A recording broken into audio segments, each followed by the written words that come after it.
Yeah, Simon, beautiful evening here. We're at the George Hotel just outside Darlington, and this is where Boris Johnson's come at the end of a pretty gruelling campaign. It's the last stop, or we think it's the last stop of his campaign. You've been on a helicopter and planes all around the country today. I've covered hundreds and hundreds of miles, and it's very interesting. Obviously, I don't think anybody could at the moment call the outcome of this referendum, but there's a huge amount of support, and I think it's building because people can see there's a big opportunity now for this country. Take back control of so much that matters to us, not just the money that everybody knows about, £10.5 billion net a year, take back control of our immigration system, have one that is fair and balanced, but also take back control of so much of our democracy. Nigel Farage says it's going to be tight tomorrow. Well, how tight do you think it's going to be? I'm not making any predictions about that. Are you optimistic? I'm always optimistic, and I believe that the British people will look at this and think, this is a time for us to have faith in ourselves and to believe in our democracy.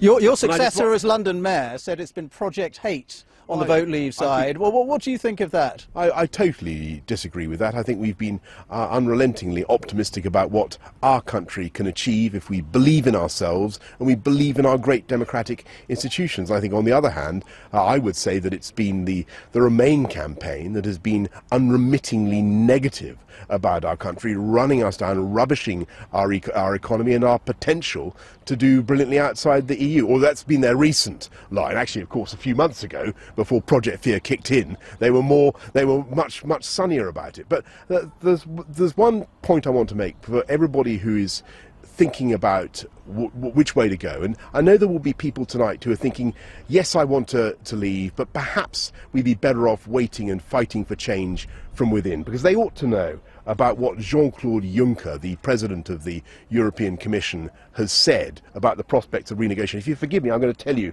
word for word. Briefly. British voters have to know there will be no kind of renegotiation. We have concluded a deal with the Prime Minister. He got the maximum he could receive, and we gave the maximum we could give, so there will be no kind of renegotiation. Well, people might not be surprised by that. But I think that goes to show that there is no chance of fighting our corner from within and hoping to get any change. If you want change now in our relations with Europe, if you think the EU is going in the wrong direction, if you think it's fundamentally different from what we signed up for in 1972, which it is, then I think you should vote Leave and take back control tomorrow. If you lose tomorrow, can you work with David Cameron still? How damaging has this been for the Conservative Party? Never mind me. I think the Conservative Party can certainly pull together very well indeed. And I think it's been civil war, hasn't it, for the last few weeks? You talk to Conservatives who remember what it was like in the Maastricht feuds in the 90s, which I do remember. Actually, it was much worse than this.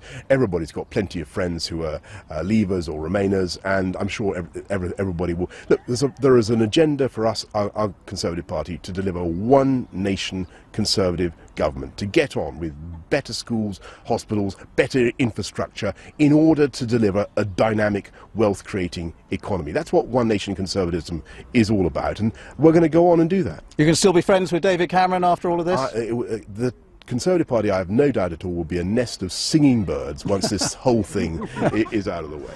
All right, Boris Johnson, thank you very much indeed.